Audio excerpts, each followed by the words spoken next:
Namaste and welcome everyone. We are continuing Evenings with Sraddhalu, started by Narad, and I'm greeting Narad. Namaste. Namaste, Yumi. We are happy to have you with us. Thank you. Namaste, Sraddhalu.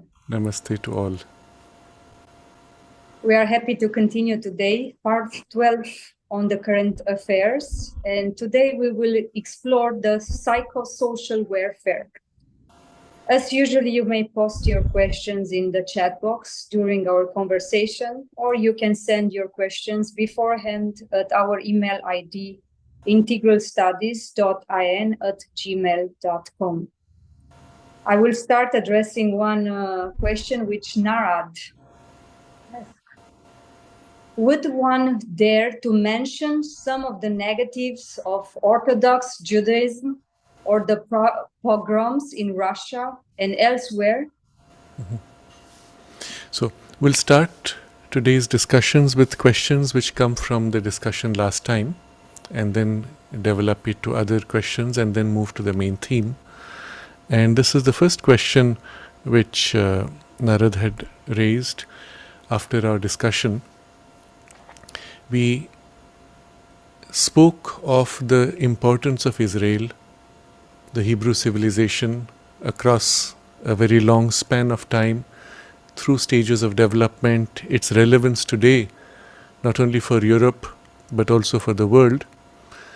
But the entire treatment has been with a great focus on the positivity of the story, not only of the past events. We have not gone deep into the conflicts and the extent of the violence against the Hebrew civilization, both in that space as well as in the rest of the world.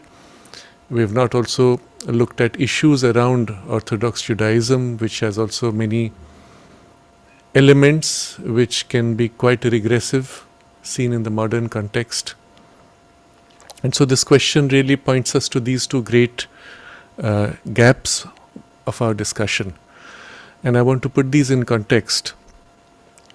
With regard to the negative aspects of Orthodox Judaism, what you find interesting is the bulk of orthodoxy has been largely subdued and is in a minority.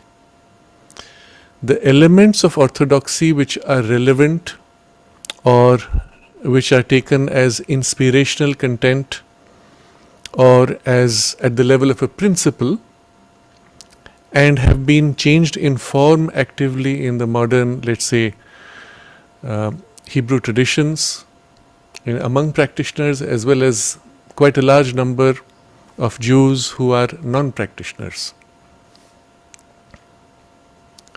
This is the element I point to as the evolutionary content. Sri Aurobindo makes this very important observation. Every tradition, every religion, even every culture and its forms, has two components.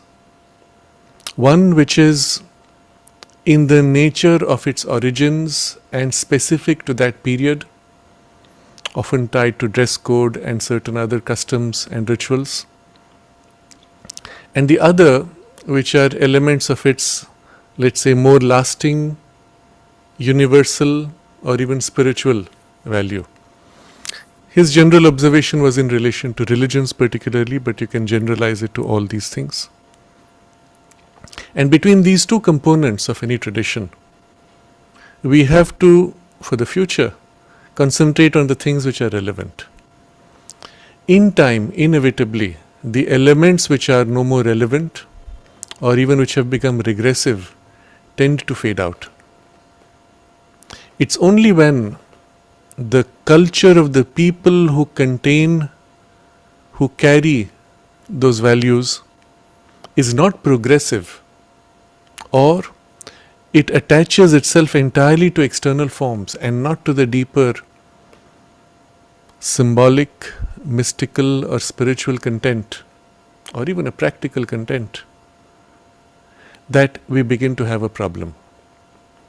And that's why last time I kept speaking of an ideological issue and not so much the religion and the box of the religious framework. When a people has a natural forward-looking bent, they tend to go through a kind of a sifting, prioritizing what is relevant and uncomfortably ignoring or even setting aside entirely that which is not relevant. And we see that in a large part in the Hebrew tradition, as I described last time.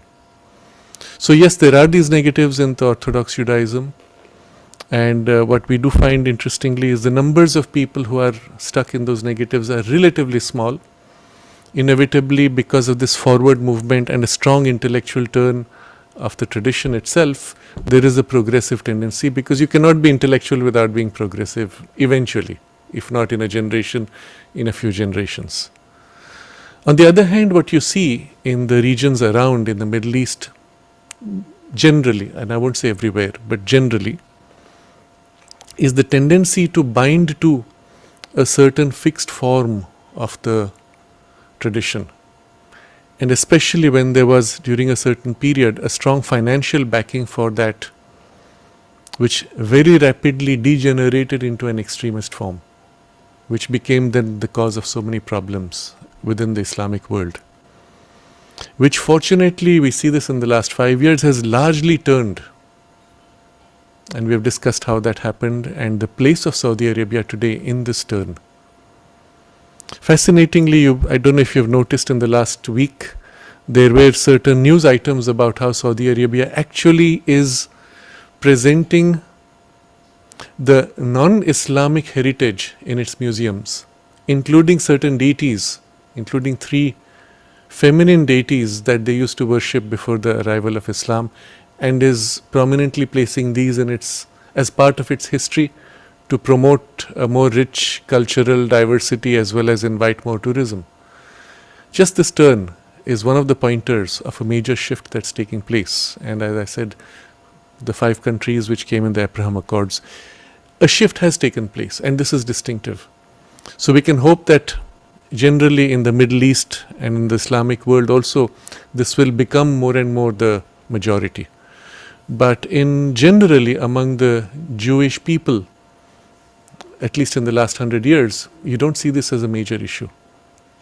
As far as the pogroms in Russia and elsewhere are concerned, the pogroms were particularly during that period in Russia, the massacre which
I'm sorry, I think Sraddhalu has a Wi-Fi or an internet failure. He will come back as soon as he will get his connection. He was just logged out, I think, because of Wi-Fi. Please be kindly and wait. Thank you.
Narad, if you'd like to unmute, would you like to share us how this evening started or something? Until Sraddhalu will get his internet back. Yes, I lost it very early. Yeah, yeah, He was just beginning to speak on on the pogroms yes, in and, Russia. and it cut off completely. We will wait. He will reconnect. He just messaged me that his internet broke, so he will be back shortly. So we just kindly ask everyone to wait. But I wanted to ask you, when these evenings with Sraddhalu started, back how many years? Maybe you give us some Oh my gosh. information. And how it started. I think it was 2017, 2017. which would make it 6 years, Wow. 7 years perhaps. Well, that's why almost 200 sessions are nowadays Yes. available. Yes. Was it because you had a lot of questions in your mind, or how it started? It started because I wanted to get Sraddhalu's message out to the world and to cover topics that were relevant and of our time. Also, you covered many topics which were very sensitive. Yes, true. And But also you have been doing it also. Yes. So, And I'm glad that we have been extending it to Yes. so many people from all around the world. So everyone is invited to address him their questions. do you get a lot of questions each week? Oh, Sraddhalu is just back. I think he will. Okay. Okay, very so we've lost you. You just I'm started sorry. to talk about the pogroms in Russia, I'm glad. Okay. but we lost you. What was I speaking last when it disconnected? No, you just wanted to start talking about Okay. the pogroms, what was happening Okay. in Russia. Or Okay. something. Okay. So what I was pointing to is there was a state-sanctioned massacre, and the numbers of people killed, specifically targeting Jews, the numbers would go in the thousands, sometimes tens of thousands, 20s of thousands, more. The fact that it was state-sanctioned, that there was actually an authorized command saying go and kill all these and you have the right to kill, is one of the most ugly chapters of human history. There are equivalent massacres of cultures, of traditions, of religious people, or even certain lineages based on heredity, based on language, based on genetics around the world. But the word pogrom is generally used to describe these which were done almost on a scale and regularity in Europe, sanctioned by church or state sometimes. So in India, for example, you had during the Islamic rule of the northern part of the country, some of the most ugly massacres which were sanctioned. But at least the groups were known to be barbaric. What you saw, for example, in the Middle East during the rule of the ISIS in recent times, in the last 10 years, let's say.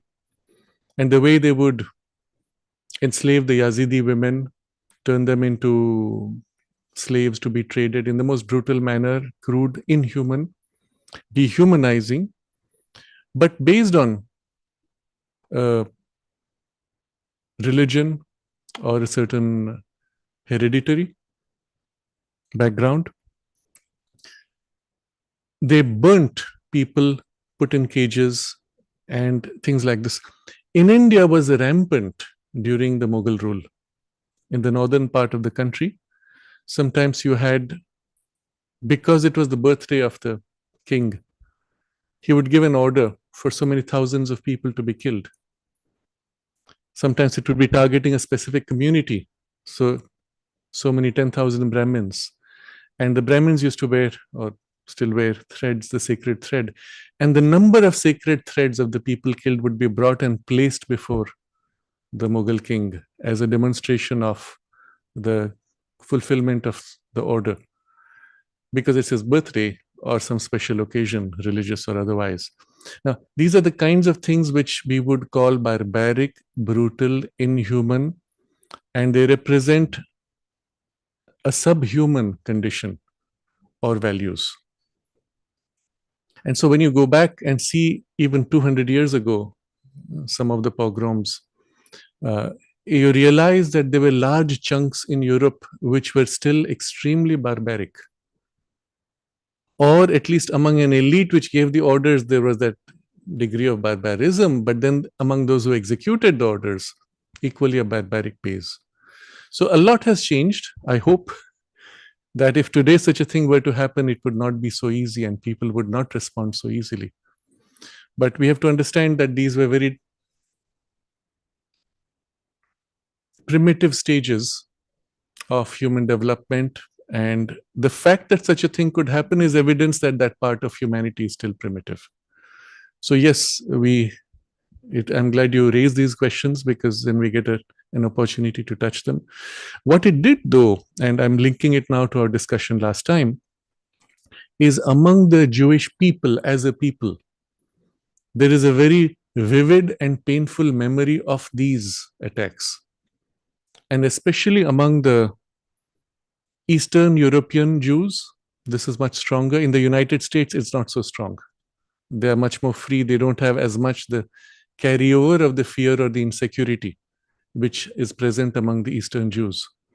And this is something which I was able to understand only much more recently, when I heard a rabbi who was explaining why there are so many Jewish groups which are actually funding the migration of people into Europe or the United States and diluting the number of white Christians. And this seemed to be so silly, because the kinds of people who were brought in often were people coming from a very narrow background. For example, in Europe, they had a few million people who came as war refugees from Syria and other countries, going back barely 10 years ago. In Germany alone, I think they had 2, 3, 4 million within a couple of years. And they were just given citizenship just like that, with no attempt to bring to raise the standard of education or integration with language, with cultural values. And this has led to a massive collision of values and a degradation of values as well as lifestyles across Europe. And it is sad, in fact, to see the rapidity with which there has been a decline of the safety, security, and standards of public life because of these large-scale immigrations of people who were not in alignment with the values. So, and some of it was funded by groups which were sometimes at least seemed to be financially supported by certain Jewish groups. And this was something never understood until I heard that talk by the rabbi who explained this, saying that because of this background of the insecurity that comes from being exposed to too large a Christian population, among many of the East European or Jews of East European descent, there is the sense that if you can sufficiently dilute the mix of types and not allow a predominantly Christian group, then perhaps they would be more secure. But it's a superficial thinking. It may lead to worse. For example, the replication of the Hamas-Israel conflict now in the middle of Europe, because the people who were brought in out of the same ideology as the people that the Hamas is controlling. And so things might get actually worse. So it comes from, unfortunately, a wrong understanding. And if things had been understood correctly, perhaps a lot of these problems could have been avoided. And again, I will broaden this to the overall question of the public.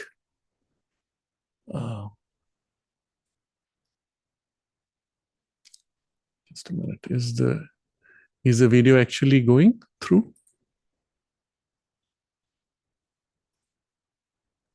Yes, it is. Okay. Okay. And is it streaming for those who have been watching? Is it streaming?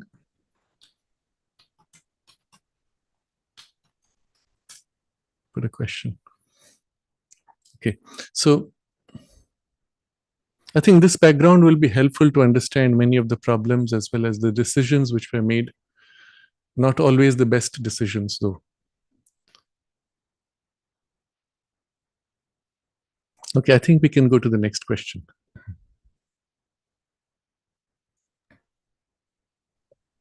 Gaurav, you mentioned Ukraine, and pardon my lack of knowledge on this subject, but is it not the same thing happening in Russia? I mean, do they have democratic election? Yes. So I made mention last time of how in Ukraine there was this suppression of the elections. And so this is a very valid question if you compare with Russia. The fact is, in Russia, there has been a change as of 1993. There is a constitution which declares Russia a democratic, federative, law-based state with a republican form of government. And state power is divided among three: legislative, executive, and judicial branches, etc. So technically, yes, Russia does have elections, but the culture of democracy is not yet settled after the many decades of communism. And so there is still a tendency for a dominant party, and the opposition is still a very weak and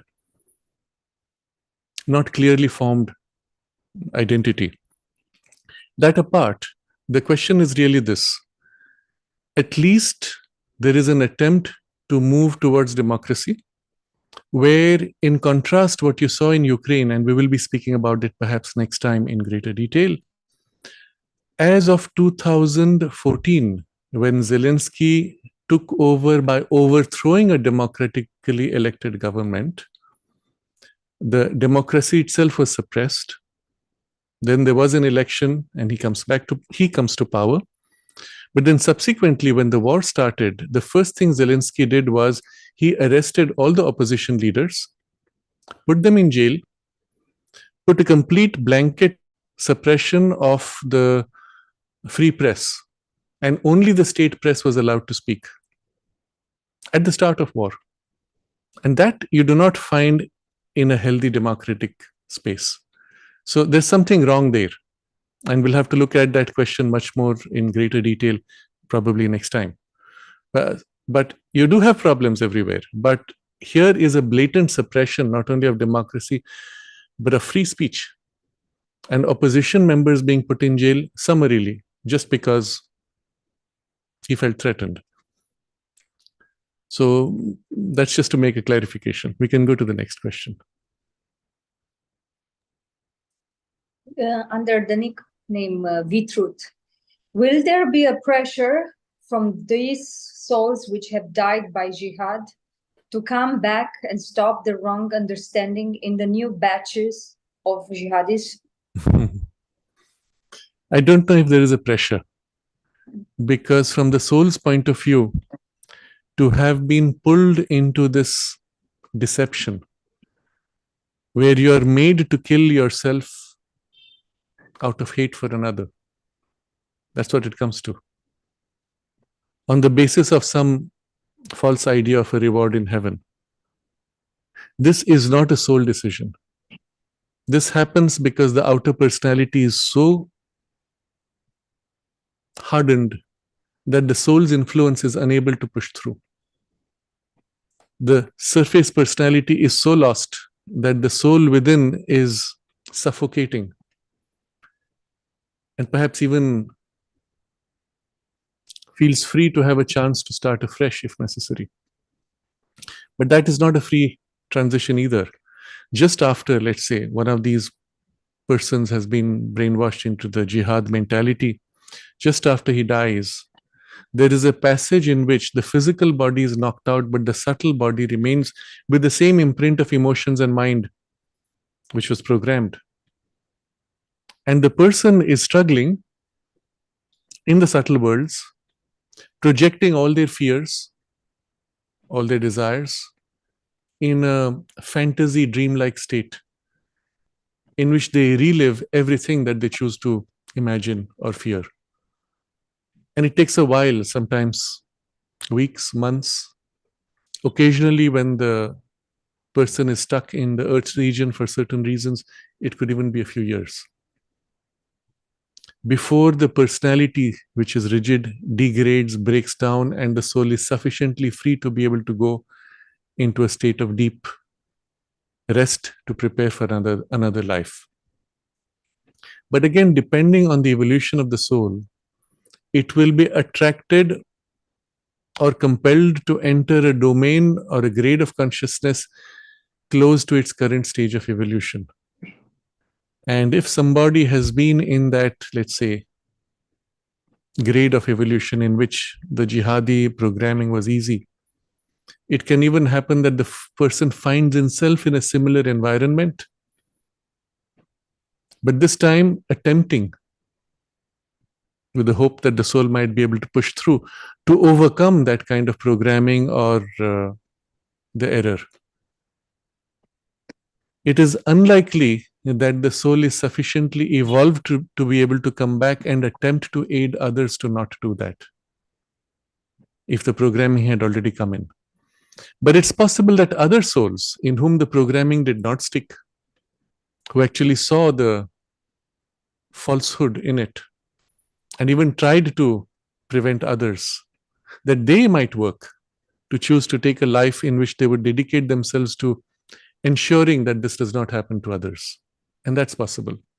There may even be certain brave souls who may be assigned or may choose to enter into those regions where there is the maximum darkness in order to attempt to bring about a revolution, a change in thought, or awaken a people.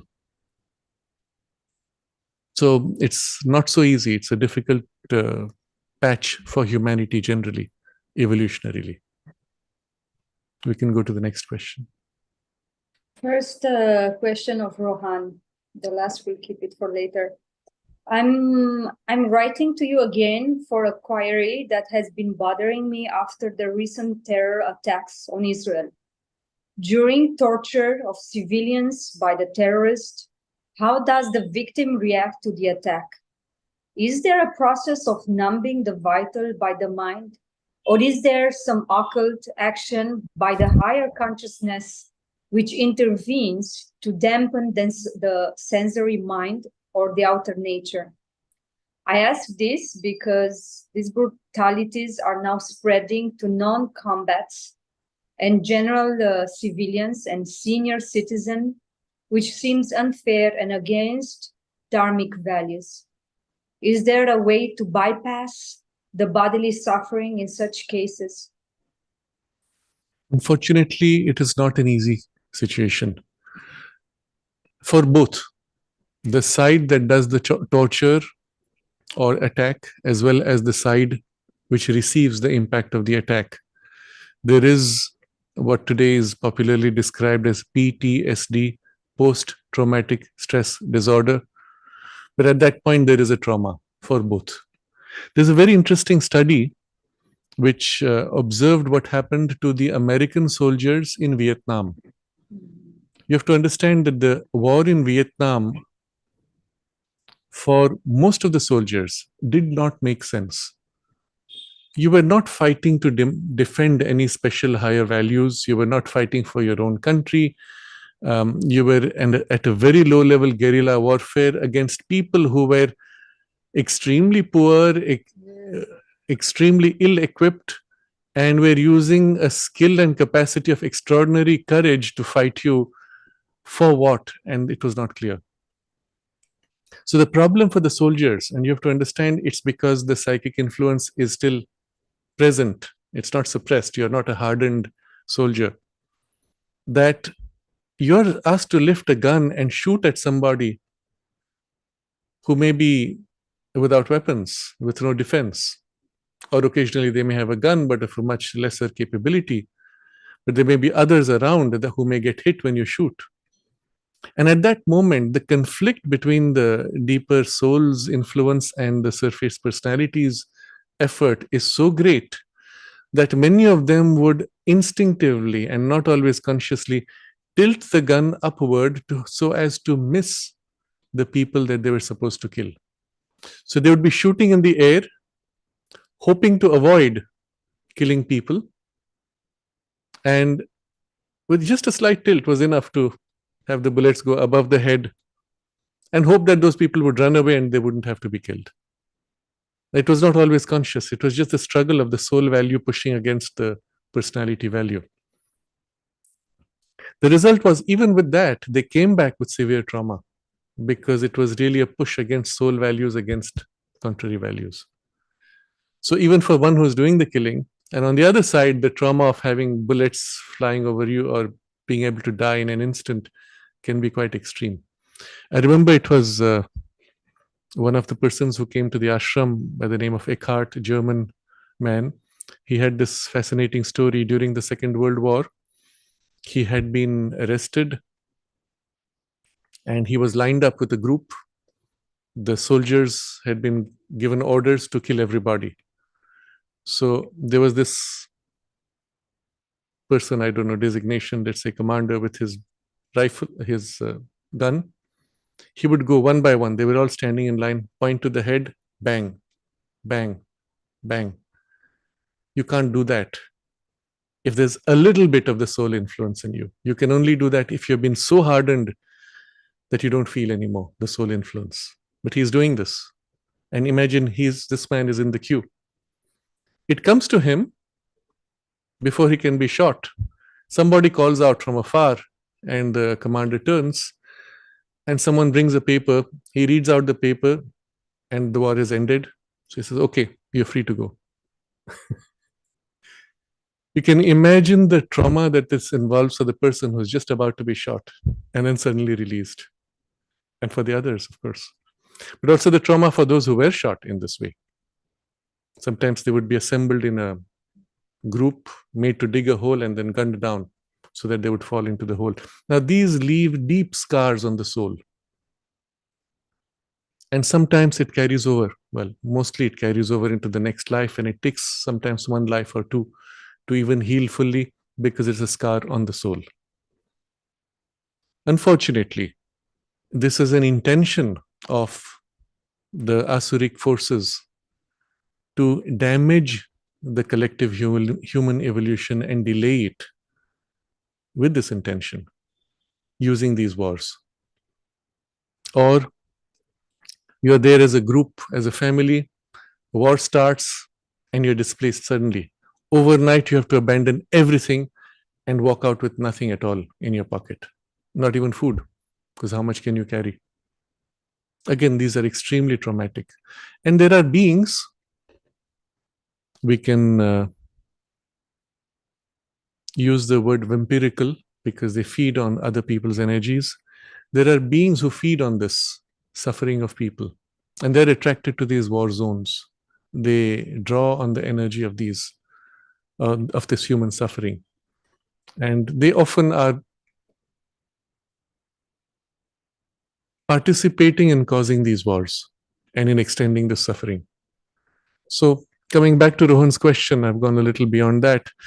To the victim who is under, or a civilian who's being tortured by the terrorist, yes, obviously, at that moment, whatever the soul can do to assist the surface, it does, as happens to us even when we have a shock of an accident.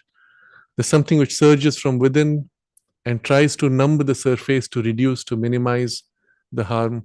Yes, there is a numbing in the vital, in the mental, again, but some of it is purely instinctive in the personality to withdraw and to not feel. And there are help from higher levels if we are open to. If we are not open, the help can be less effective, but certainly it is there. So just as there are these beings which come to feed on the suffering of people, there are also beings of light, and sometimes in the consciousness of the Divine Mother, in the divine consciousness, there is this infusion of protection, peace, help, which is given. But on your part, you have to be to some extent open to it in order to benefit from it. And that can make all the difference. I've shared earlier this example of the Romanian general in the Second World War towards the end, Silviu Crăciunas, I think that's how you pronounce it. He was arrested by the Nazis and tortured for nearly 15 days. He was under severe torture. And something happened after the initial suffering. He was as if pulled out into a higher state of consciousness. He lived in what he described like a dreamlike state, in which there was this Indian yogi who was sitting in front of him and from whom he received a deep peace. In the background, he would hear a screaming, which was his body screaming. And inside, he was in this state. It was a critical intervention because at that point, had he spilt the beans, he had all the secrets, had he spoken out, then the war might have taken a different turn.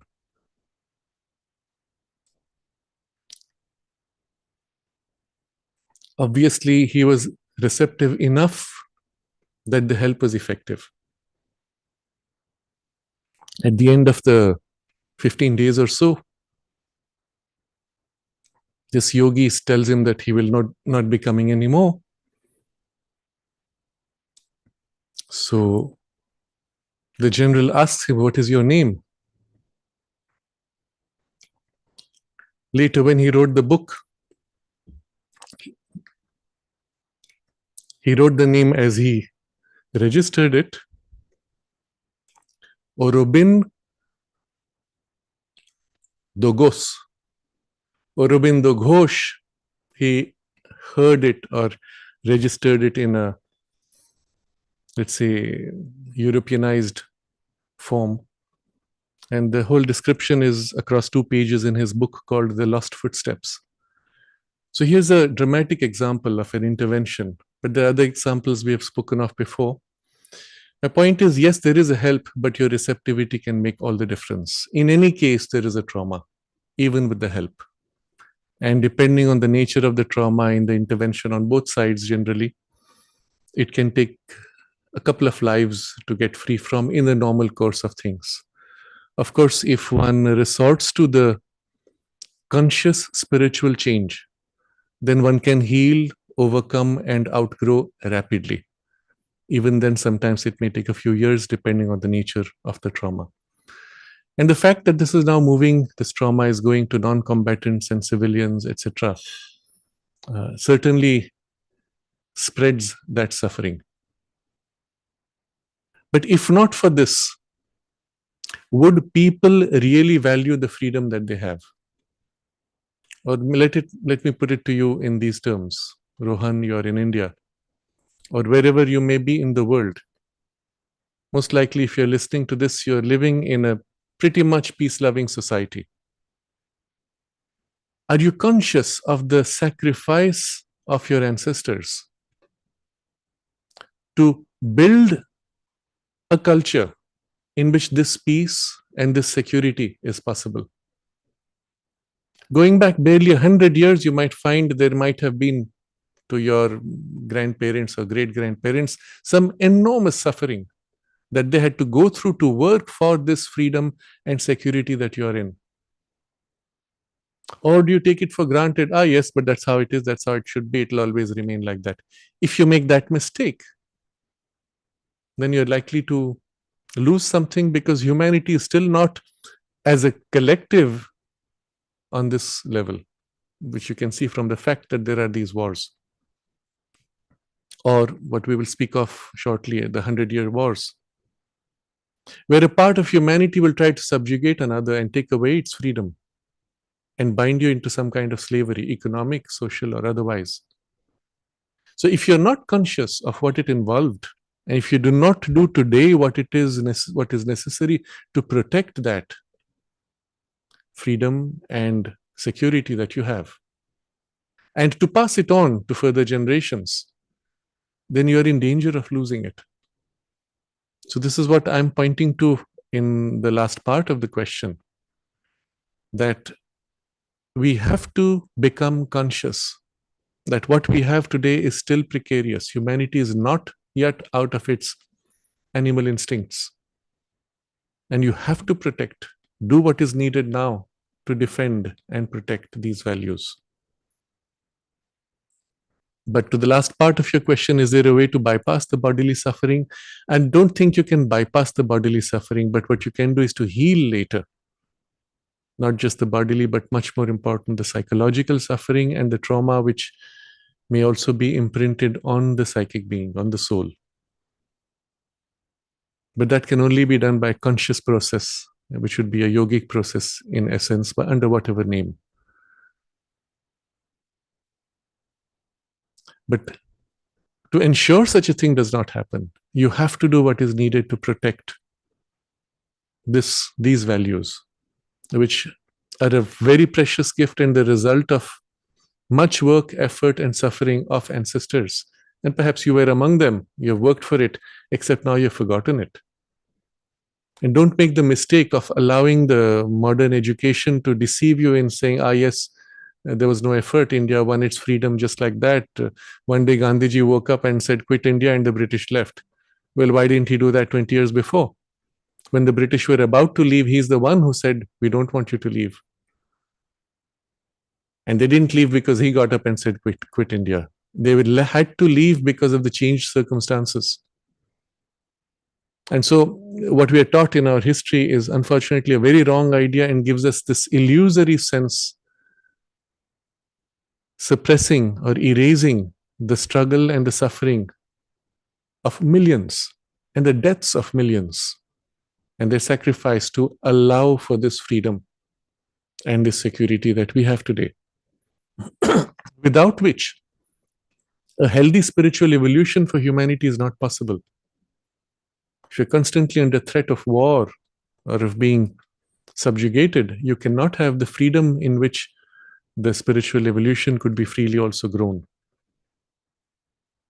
So we have to protect this. It's a very precious thing that we have. We can go to the next question. Kurt,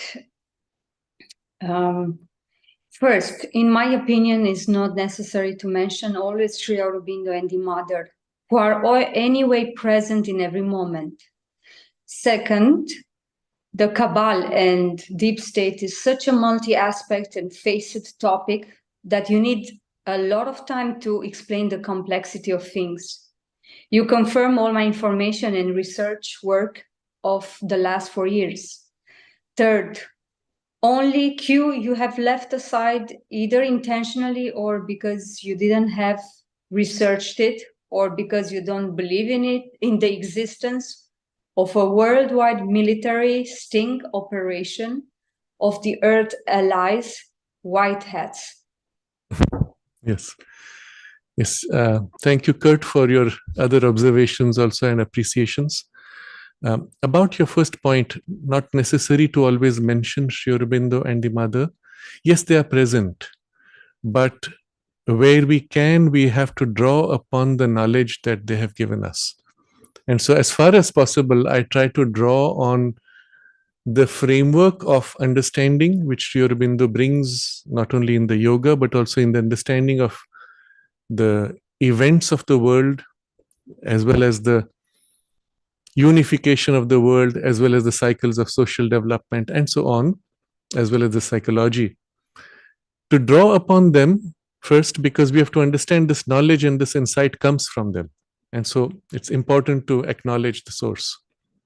But also where possible, as I drew on the comments from the Mother about the situation in Israel, the authority that it gives to that position. Because there might be some who may say, but is Israel a nation?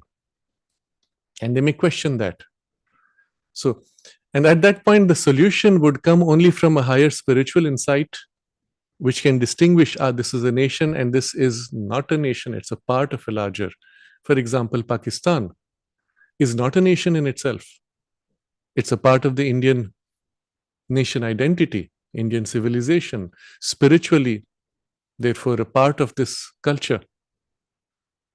And just because you made a severance politically and or on religious lines does not make it a nation in itself. And because of it does not have a soul of its own, it has no real life of its own, even as a civilian life. It is always under military rule of some kind or other, or domination from other powers. Is Israel such, or is it actually a nation?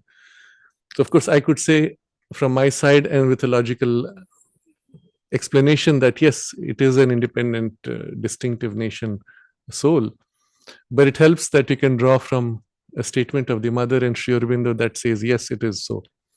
And so it eliminates a needless conflict of opinions or attempt to justify something for which evidence can be somewhat subjective also. So I do draw upon necessarily because of these reasons. And I think it helps. It helps us also to put in context their teaching in modern circumstances, as well as show that it is relevant. It's not something which was written in the past, having lost its relevance. There was, I remember, in the 1980s and 90s, certain groups in Auroville who declared, just like that, arbitrarily, Sri Aurobindo belongs to the past, the mother is describing the present or the future, and you can now throw away Sri Aurobindo's books because all that is now superseded by something else. Just an arbitrary whim. And there's even a tendency in today among scholars in the United States, and this philosopher, whose name I tend to forget, if you can recall, Narad, the one who co-opted Sri Aurobindo's use of the word integral and built his own integral institute. He drew initially from all of Sri Aurobindo's ideas. And then, as happens inevitably with these types of scholars, he turned around and began to deprecate Sri Aurobindo. And I saw in some of his books where he actively accuses Sri Aurobindo of being now past and belonging to the past and having no relevance to the present or future. And so, of course, that was what he needed to do. Ken Wilber. Yes, thank you. Ken Wilber. And I take his name because he had the meanness, I will say, pettiness, having drawn upon Sri Aurobindo so heavily, to then criticize him in such casual and insufficient grounds. Had he given evidence saying why Sri Aurobindo is not relevant and on what grounds, yes, I would still have taken that up and perhaps argued it out. Nothing. He just dismisses it because in front of Sri Aurobindo, he's nothing, because all his ideas are only a replica of Sri Aurobindo. So, and then he even tends to degrade certain ideas and mix vocabulary, and because he needs to reduce it to his level of understanding. So we have to also counter it and say, no, you're absolutely wrong and this is false. And in fact, Sri Aurobindo is so relevant here. Even in a modern conflict, as right now, between Israel and Hamas, there are insights which come which are so precious and so valuable. And it's important to acknowledge the relevance of Sri Aurobindo and his teaching. Going to your second question, which is about the Cabal, or it's more a comment. When you say Cabal or deep state is a multi-aspect and multifaceted topic, and it takes time to explain the complexity. Yes, I fully agree, which is why we have gone through so many sessions in this series. And I took time to build the background of the larger framework of the Cabal and its occult dimensions, without which one cannot fully appreciate why things are the way they are or where they are going. And I'm glad you have been able to come to this similar conclusions. I would say anybody, if you start doing your research and take time to study the facts, read some of the people who have done the research, and maybe you don't have to accept everything, but at least look at the evidence they provide and the way they present it, draw your own conclusions. You will come to pretty much something in the direction that we have been discussing so far.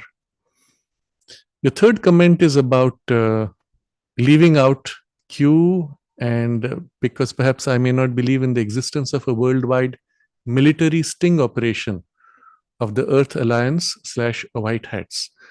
No, I'm sure there is a pushback.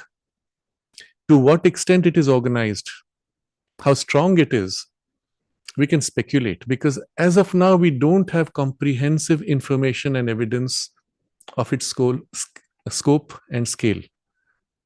I do believe there is one, but anything you speak about it would be largely speculative, or at best, the evidence will be indicative, but not sufficiently objective. So I've been very careful in everything I've discussed so far to stay within the domain of verifiability.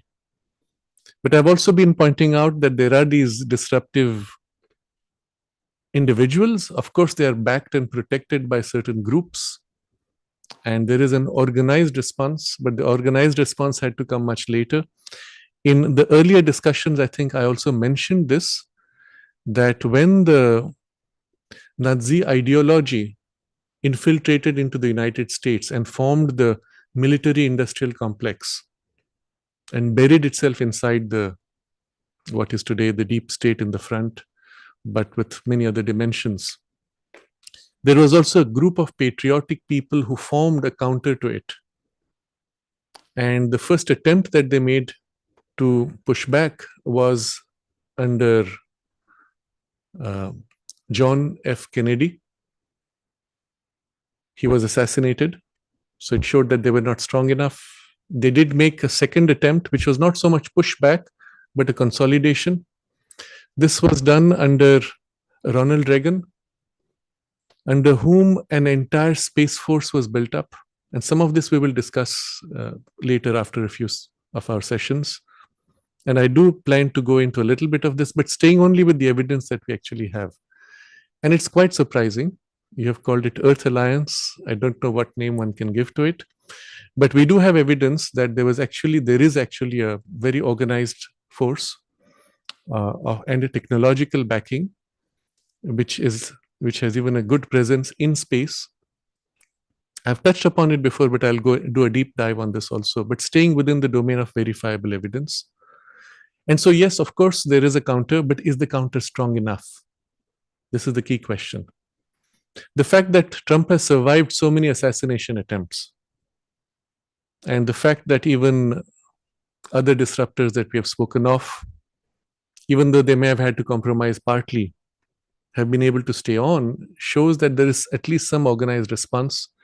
We've also seen linkages across these disruptors.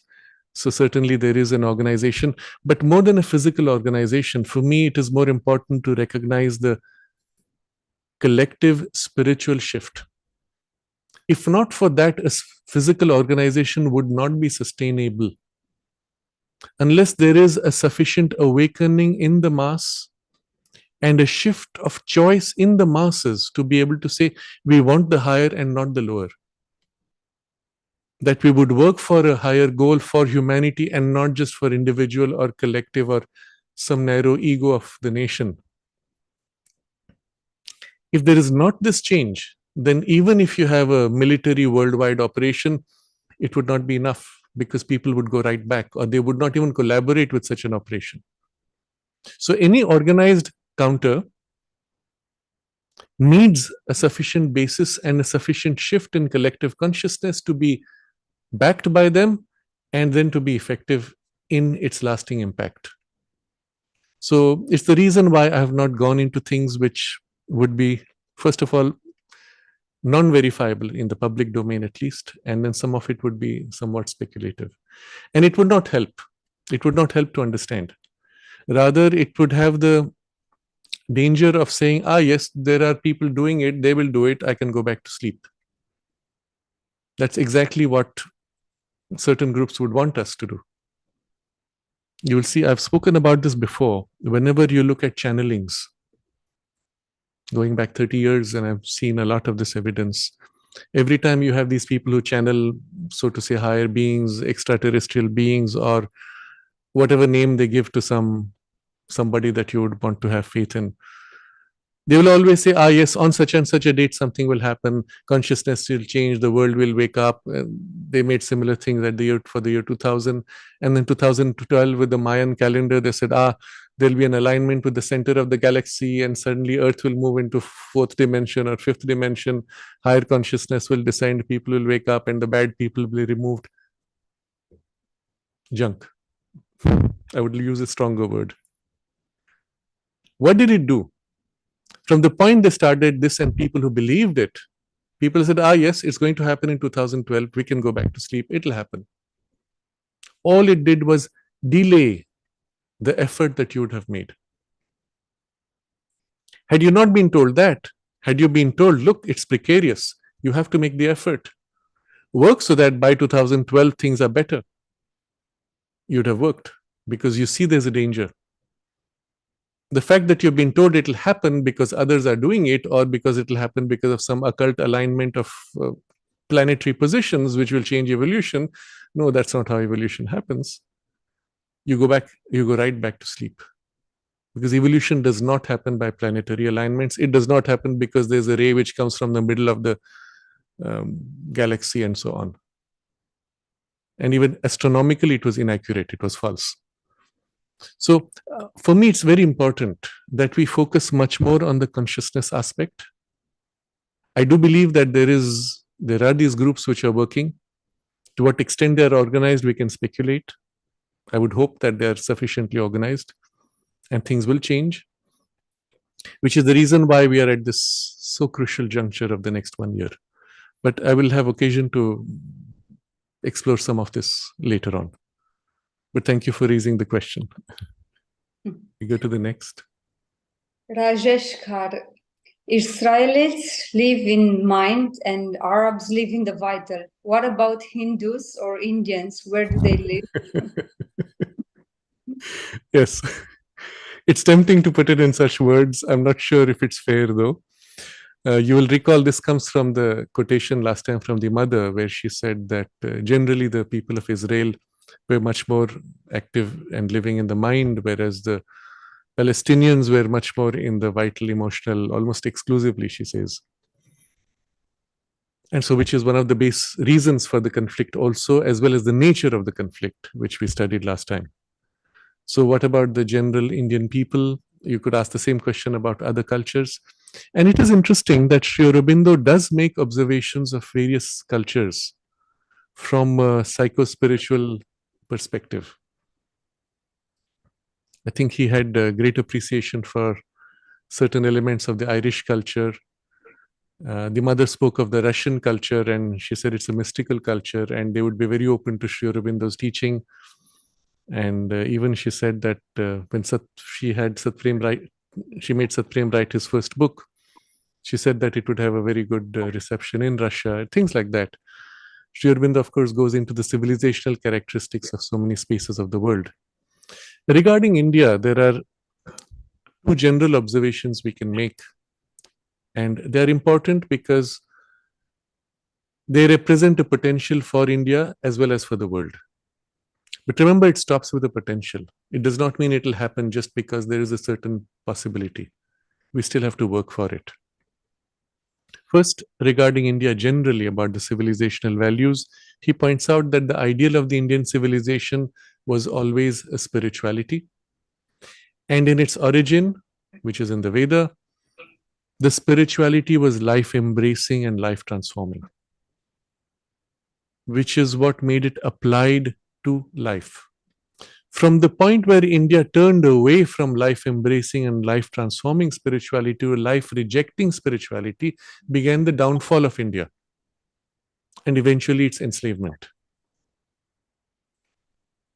To the point where even, I think I've said this before, that if not for the Islamic invasions, India might have ended up being a nation of monks. Mm-hmm. That being the case, the shock of that invasion waking up people or the civilization and making it want to regain its deeper roots and values. The question rather I would ask is, has it actually regained that? Has it actually made an effort to draw it out? If not, India is also passing through a phase of what may be called a westernization. I remember being in South Korea, which is also quite an exceptional space. It has its own very unique characteristics in the Korean people, something very special. a certain gentleness and the creativity, which is quite remarkable. And at that time, looking at this material development, and one of my colleagues at that point said, India could easily become like this. And what she meant was spiritually almost empty, materially developed, but spiritually almost empty. It's as if in the turn to the material development, it had rejected or forgotten or suppressed elements of its spiritual background. And I could see that happening because you see that actually in many of the bigger cities. And so the question really is, will that spiritual turn of its civilization actually survive this transition of modernism? Will it be able to assert itself and guide the nature of the modernism? At least until 2014, it seemed like it might be touch and go. After 2014, there was some hope because of the change in the government that I've already spoken of, the disruptors. And in particular now, especially in the last 2 years, we see in India almost a very strong turn towards accepting and affirming its spiritual values in public life. But it's taken time, because you must understand the political structure was against it, the judicial framework and people were against it, the bureaucratic structure had been largely subverted and, as they will say, secularized, and the education had been almost completely made leftist, ridiculing spirituality, looking down upon it, creating shame and disrespect. So it was close, but at least now there might be some possibility of emergence. And it's interesting how, if you observe carefully, and I'm just saying this from observing people I know, suddenly a large number of people wanting to learn Sanskrit in India, which was not the case before. Earlier they would say Sanskrit, it's a dead language, forget it, let it die. And I've been in a conference where actually one of the university vice chancellors said 2 sentences. The first sentence he said, every language is the repository of an entire civilization. While appreciating that, within a few minutes, he says, Sanskrit is a dying language, let it die. And nobody felt a contradiction in the 2 statements. And I was the only person, and I was a little upset. And I said, you just said that it's the repository of an entire civilization. And Sanskrit is the repository of all of India's most deep, most spiritual traditions, knowledge, experience, all the way from the Veda through the Upanishads, the Bhagavad Gita, and down to even recent texts of yoga.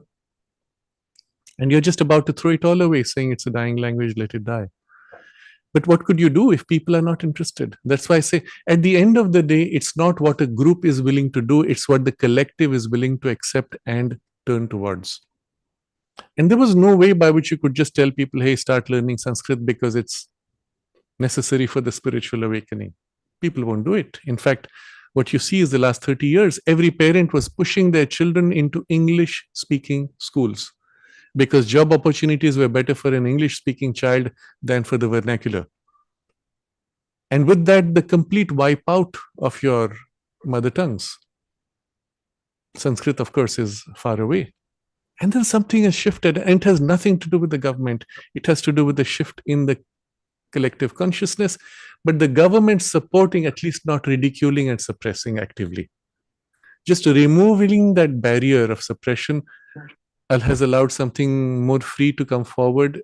And I find all over the place people wanting to learn Sanskrit, looking for text, wanting to study more deeply. And to me, it feels as if it's something of the consciousness of Mother India, Bharat Mata, which is as if stirring, nudging, pushing. And at least those who are receptive get the call, feel the call. And maybe we will see something more rapidly changing. So this was regarding when you asked what is it, what is the level of consciousness?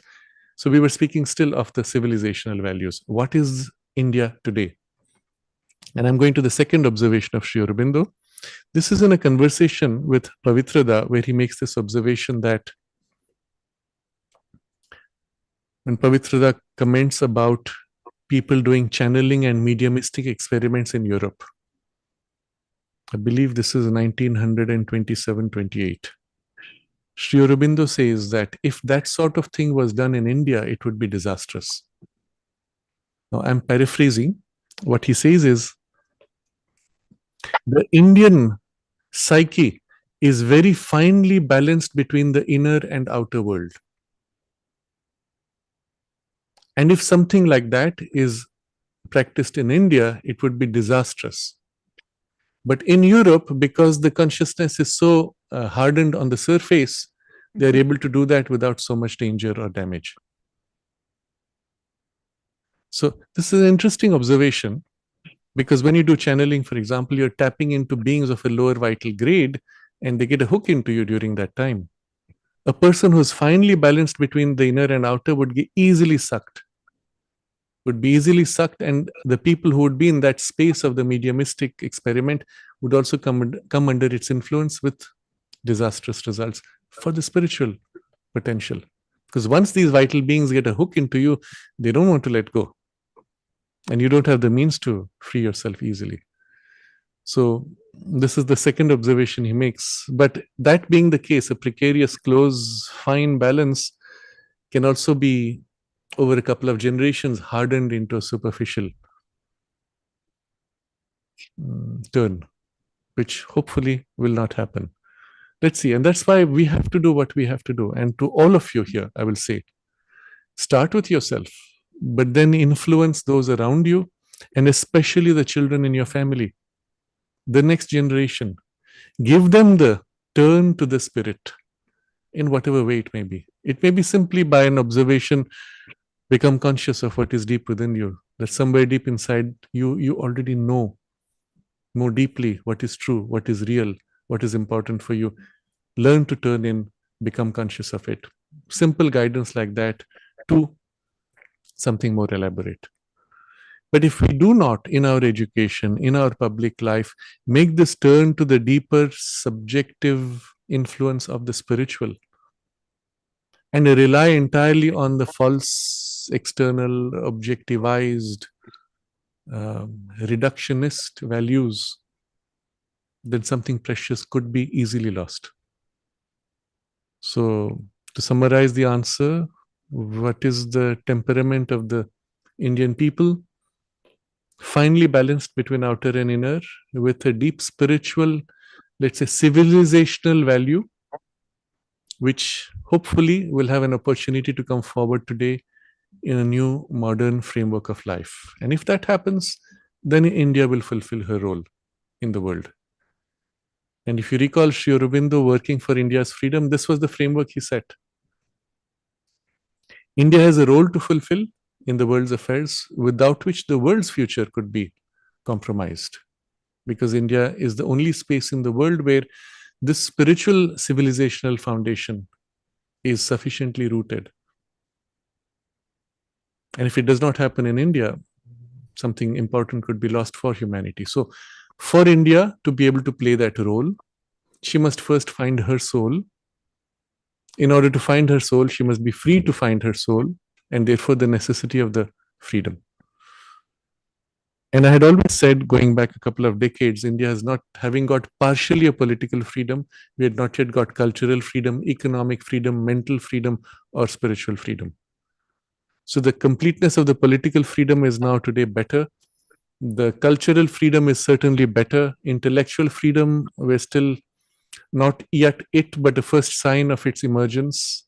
And then, of course, the spiritual freedom might follow if this turn takes sufficiently strong root. We can go to the next question. Bullish Harvey. When and how will Pakistan join back to India? Sindh province is already moving in that direction. Mm-hmm. I remember in, I think, 1995 or 96, General B.C. Joshi, Chief of Army Staff of India, had visited the ashram, and he had given a talk in the ashram school. And I had nudged one of the students who was very strongly patriotic. I had nudged the student to say, why don't you ask this question? Because the question is very much there. And so at the end of the talk, this student got up and asked, when will India and Pakistan reunite? And without a pause of hesitation, General B.C. Joshi said, from the spiritual point of view, the territory that is Pakistan already belongs to India. And he got a standing ovation. It was a great statement and an honest statement also, but spiritual statement. Because Pakistan, as I said earlier, does not have a soul of its own. So it's inevitable in one way or other. But as long as this arm of the civilization is cut off, Sri Aurobindo pointed to the fact that there would be wars, there would be invasions, even danger of invasions and things like that. And you will recall the mother's observation in 1971 during the war, when she said she finally saw how it would happen. Now, when the mother says she saw, it's not like she's sitting and like a prophet Nostradamus looks in his magic mirror and says, I see this in the future. That's not how Sri Aurobindo and the mother worked. They came here for a mission.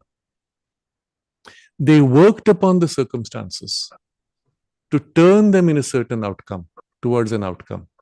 So when she says, I saw, it's her humility in the vocabulary. And you should not take it at face value. You remember I read last time also a portion where she spoke of the effect it had in her consciousness. And you'll see the wording is so subtle and nuanced, not to say, oh, I did this, because that was not their way.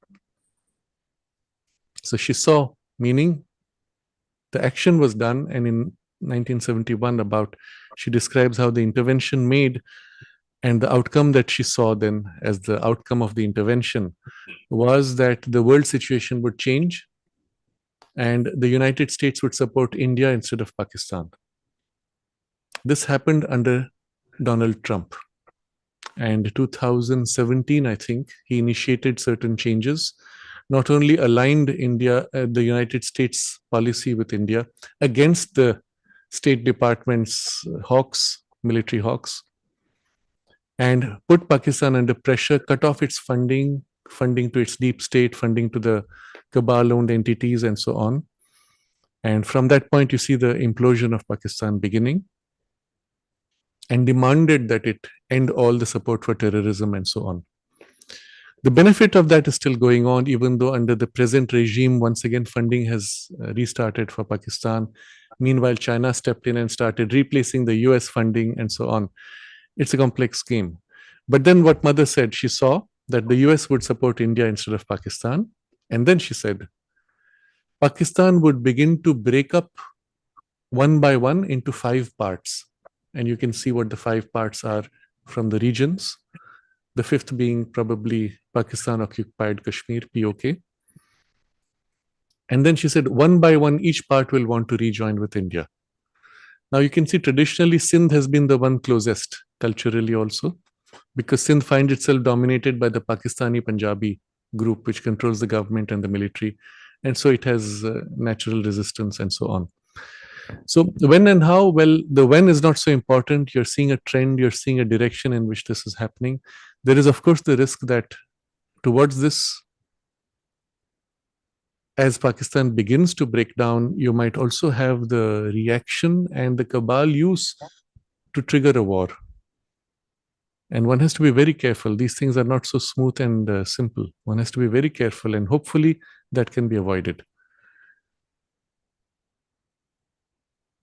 You can go to the next question. Rajesh, is India's current CGI under cabal control? It's an important question because you have to understand how these things work. CJI is Chief Justice of India. The question is India's Chief Justice of India under cabal control? The question has come with a good reason, because one sees some strange things in the way the Indian judiciary at the highest levels has opposed every attempt to change the direction of India's development and accelerate the development.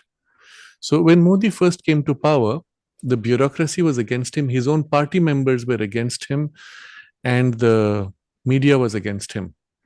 But what we also saw gradually was the financial controls which were in the hands of the Reserve Bank of India, and the governor of the Reserve Bank of India was a World Bank stooge and anti-India. He did everything possible to subvert India's development. Where Modi was pushing for Make in India as the program. Stop buying from outside and importing, make the same thing in India. Why is India importing in the millions mobile phones which are made in China? Why not make them in India? First of all, not only saving foreign exchange, but also you're bringing jobs and also building skills, technological investments, and so on. Why should that go to China and you keep paying and losing your own wealth? It's something so common, so simple. If you loved your country, this is the first thing you would do.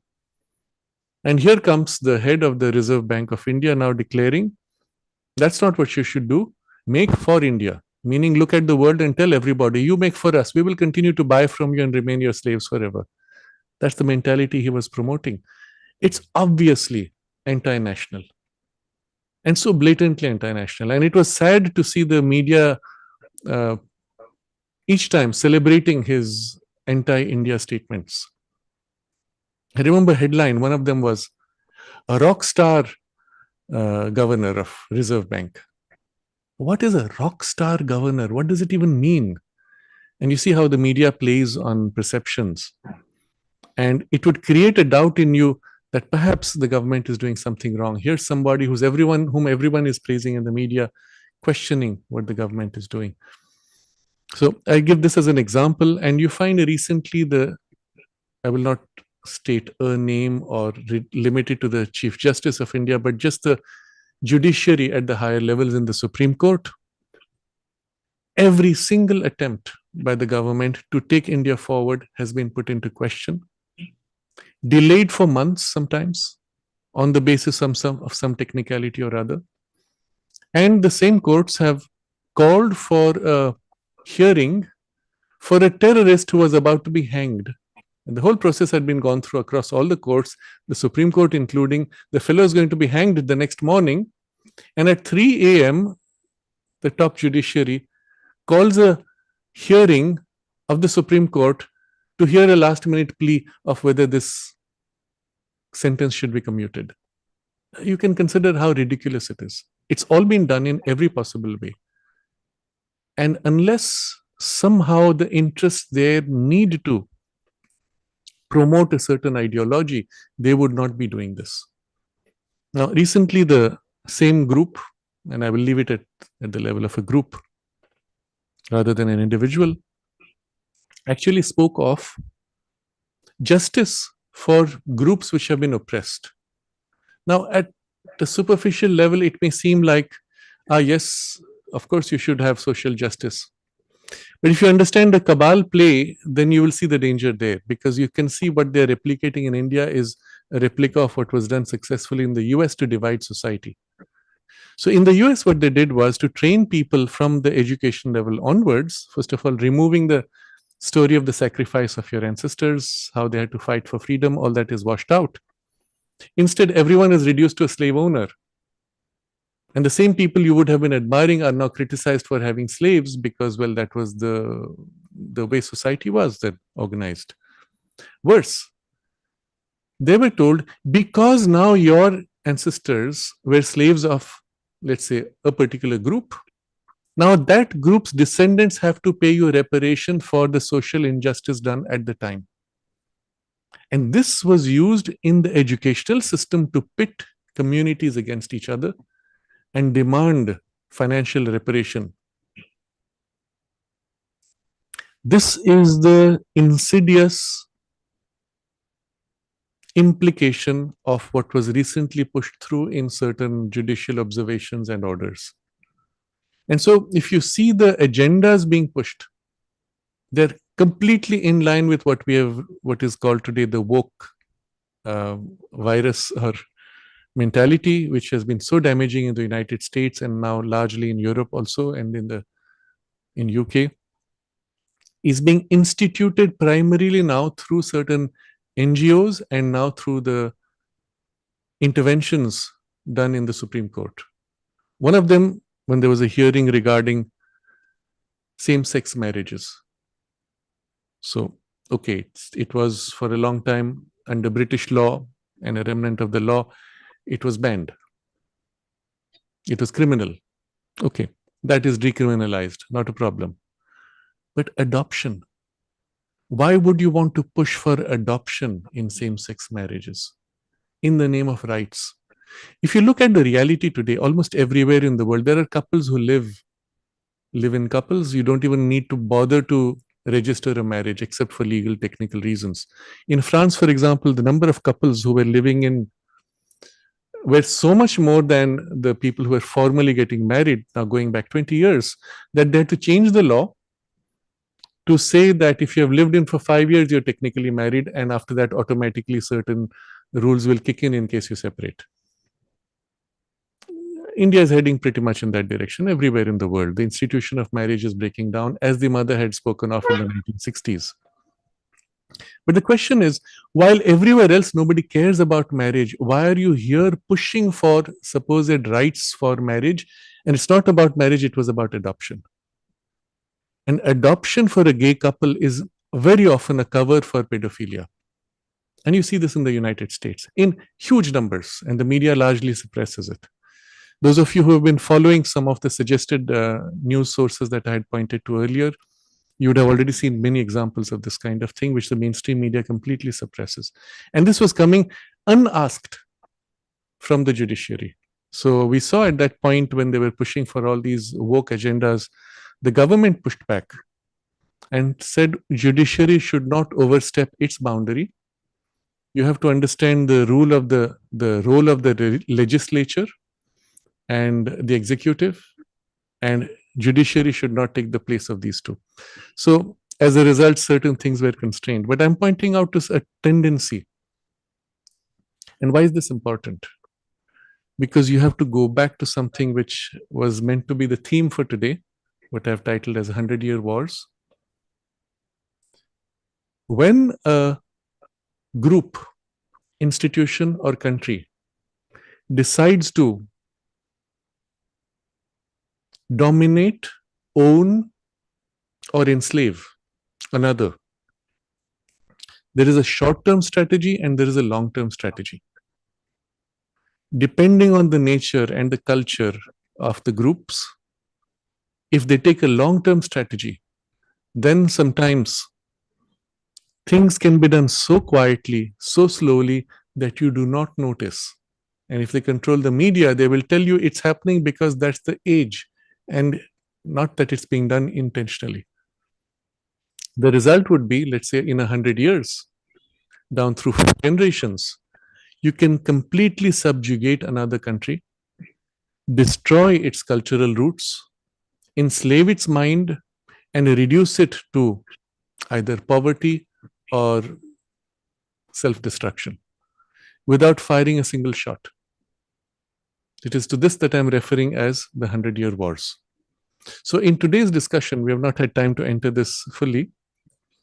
For today's discussion, I had put certain links in the description, which I will suggest for you to look at. The first 2 links have to do with a KGB defector from the Soviet Union who defected to the United States.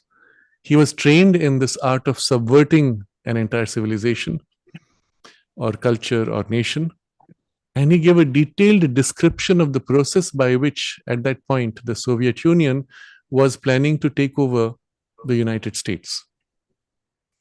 So the first 2 are links to this. One which is an article which summarizes it. The second one which is a full interview with this person.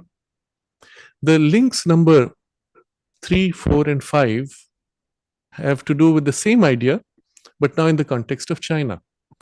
The book review of a book called The 100-Year Marathon by a China expert in the United States who described how the United States has completely misread and misunderstood China And China has exactly the same strategy, which was earlier the strategy of the Soviet Union. And the goal, of course, was to replace the United States and become the global superpower, but by subversion of the United States.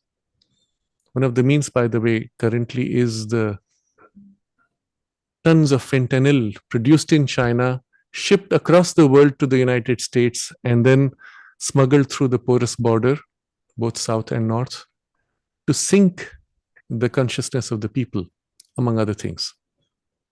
So we don't have time to discuss this today, but I've left these links, and I would highly recommend for you to do look at the links, those of you who are interested in doing a deep dive. And the next time we will start with this, as well as a few other questions. We'll start with this and then move to the current conflict between Russia and Ukraine and look at some of those circumstances also.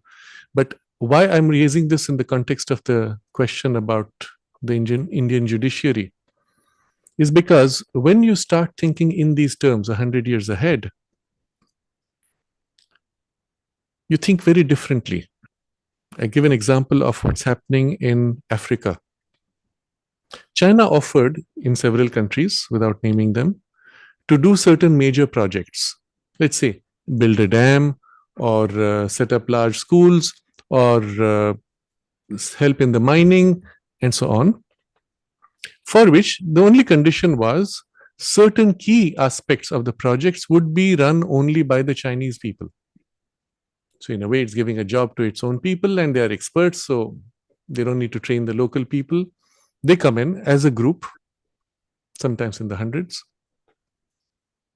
They keep the capability with themselves, but they get a chance now to exploit.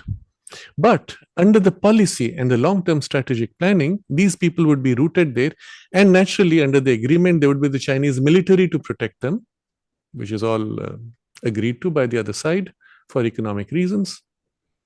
And then this group, as well as the military, necessarily have to take food from people around. So there's an economic exchange, or at least input. And as part of that, there is a social integration, and they would encourage the Chinese people now to align with the locals and have children with them. The result was the production of a large number of, let's say, citizen of the African nation, but now with a parent of Chinese origin, of Chinese nationality, after which the mother and the child would be funded from the Chinese embassy because, of course, it's a Chinese child. So you would have suddenly an entire generation of children growing up who would consider themselves of Chinese allegiance, because their entire education and very high education would be funded from China. But technically, they were of nationality of the African country. Now, this is a long-term plan. So 20 years down, these children are now young people with the best of education, which others have not been given because China has not invested in them. China has only invested in the industry. And 10 years down after that, these people come into positions, critical positions of power in the police force, in the judiciary, in the government, in the bureaucracy, as politicians, in education, and so on. And implementing the programs which are beneficial to Chinese government policies. So 30 years down now, suddenly there is a power control already. 40 years down, there is total ownership of all state policy and all events. And if there is somebody who does something which is technically breaking the law, then the judiciary as well as the police chiefs are under control of the side, which sides with China. So in 40 years, you have effectively taken over an entire country without firing a shot. And how much did you spend? Practically nothing. But it was strategic moves. Now, in India, when you see the succession process in the judiciary or in the army, it's always by seniority. And sometimes it is ridiculous. So, just as one person retires by age, there's somebody else next in seniority who's about to retire in 2 months. He becomes technically army chief or chief justice. Spends those 2 months and retires. Meanwhile, there's somebody else who's in line, and you keep switching every few months just because you got the prominence of the, well, name, and you got your name put in the list. And if you look at the list, sometimes it's ridiculous. You see them hopping every 2 or 3 months, changing. There's no good for the country. So in fact, what happened under the Modi government, when the army chief was about to be selected, they spoke to the 3 or 4 people in the next few in sequence and told them, look, it's not about you, it's about the nation. Would you accept? We give you suitable positions, but would you accept that we pick somebody who's younger so that we have 3 years consecutively of an army chief with a policy in which something useful can be done? Because in 2 months, you can do nothing. And they agreed, of course, because of national interest, etc. And a change was made in that framework. But so far, the judiciary has not been so. Judiciary has been largely self-selecting. This has been extremely damaging. It was around, I believe, 1989 that the judiciary started separating itself from government influence and choosing its own judges by what they call, they use a term, the name slips my mind, but they use a term in which they alone, the existing judiciary, will pick the next judges. And from the Supreme Court, it will be not only first the Supreme Court, but also the high courts and other courts. Now, you must understand what happens. In the way it is today, a judge was previously a lawyer, and as a lawyer was often one of the most corrupt. Because that's the nature of the criminal law, at least, that you are playing. Sometimes you're paid to lose.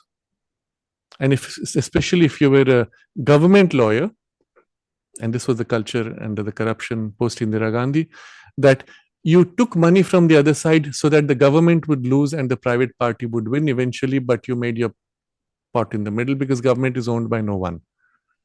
And this was the culture, unfortunately, which has been hopefully a little bit reversed now.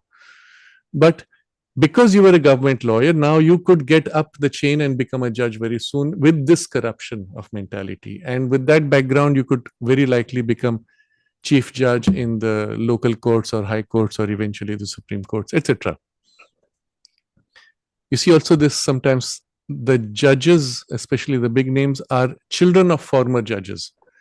Now, why do you think that works? Because your father was a judge, he has influenced the machinery to make sure you get selected up the chain, and so you became now a judge.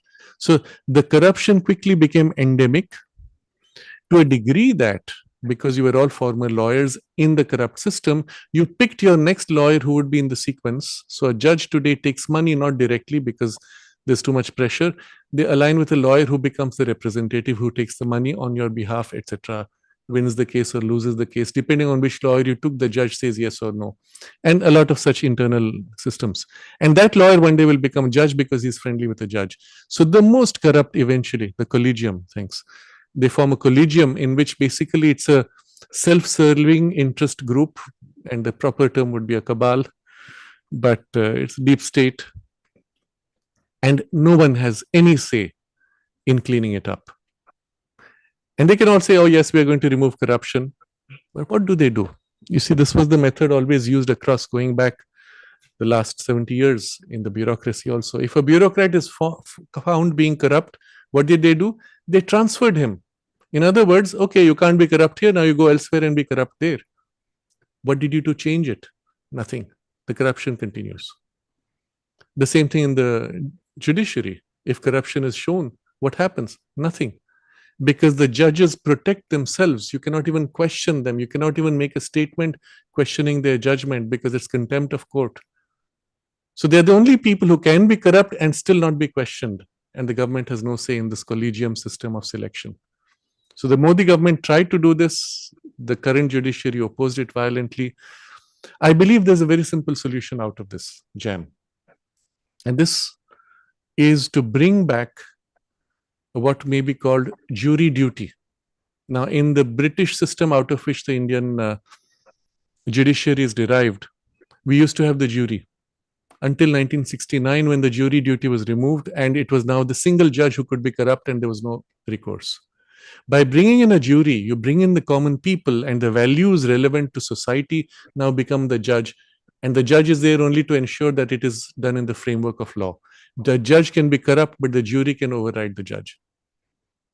And the jury, it's very difficult to make it corrupt because they're picked up from random people from around the country. So one of the ways the government can set this right is by bringing back jury duty and so reverse this degree of corruption. Otherwise, it's one of those things which is an entrenched corruption. You cannot reverse it. And keep in mind, like I said, these successions are planned ahead by other countries. So the foreign countries which want to influence India, and they're planning 100 years ahead, they've built their groups, like I described what happens in Africa with the Chinese influence. So in India, Russia, United States, China have all been working, even the UK has been working to ensure that they control who comes up the chain of power, so that when they are in power, they're controlled by their intelligence agencies. But also they ensure that if in the succession planning, the person you want is hampered by somebody else, they will push out that person by creating a false accusation and a controversy by which they will be removed from the potential of the succession. And this is the kind of planning which is done by those foreign interests.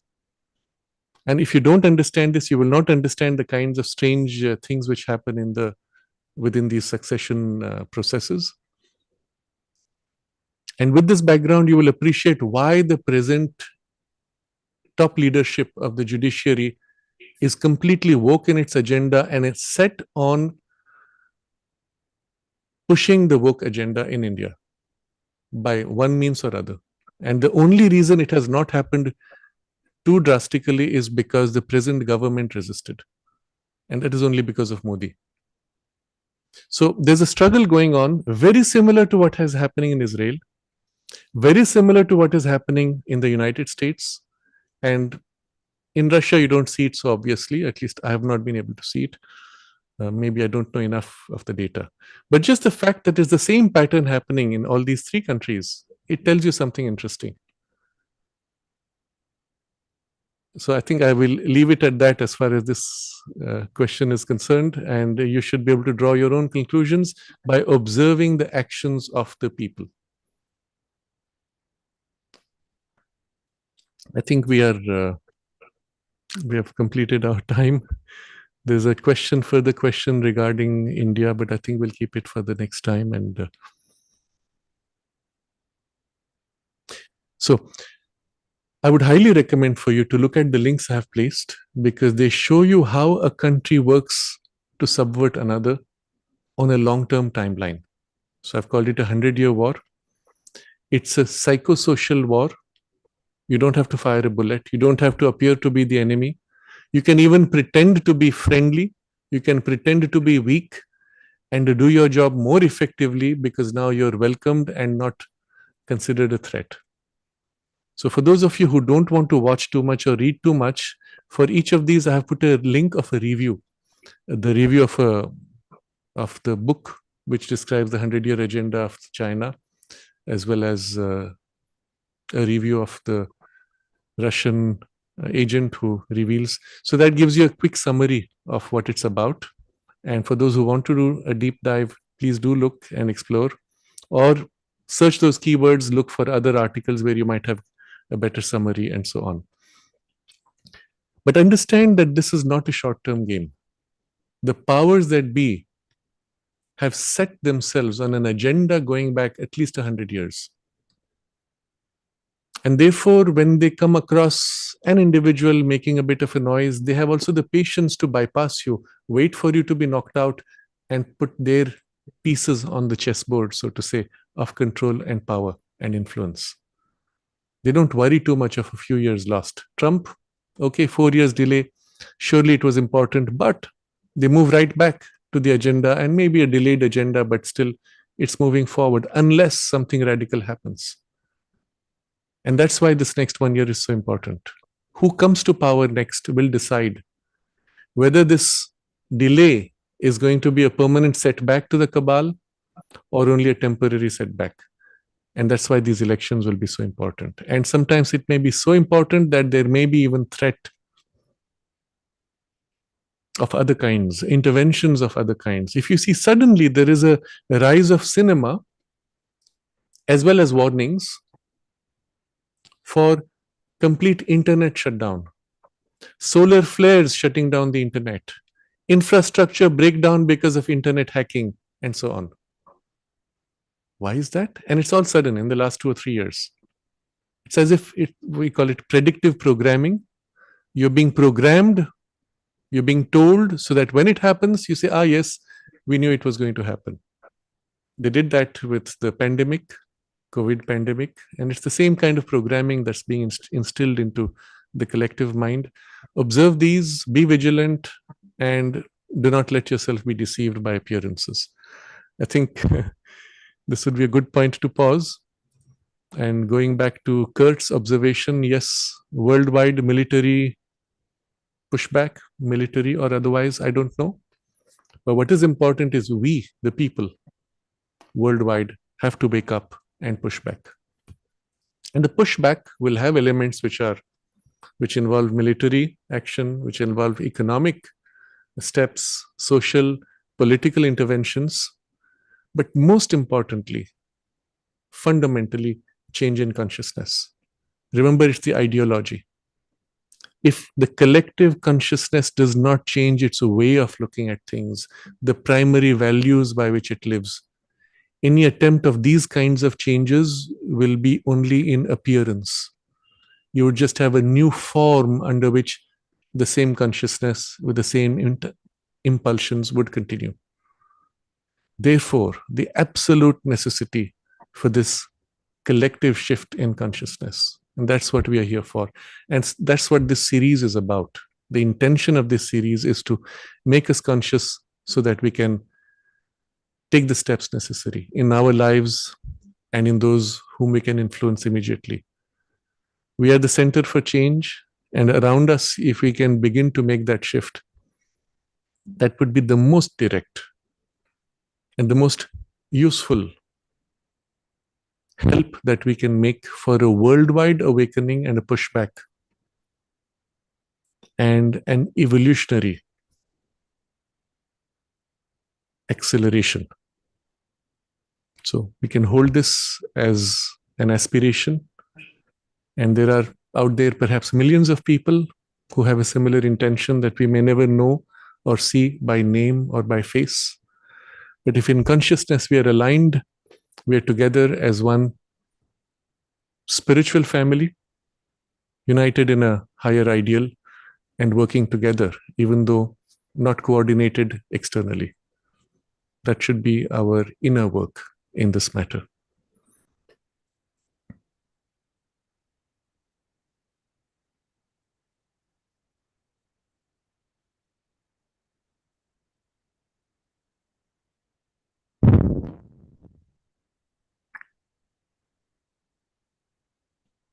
Namaste. Namaste. Thank you.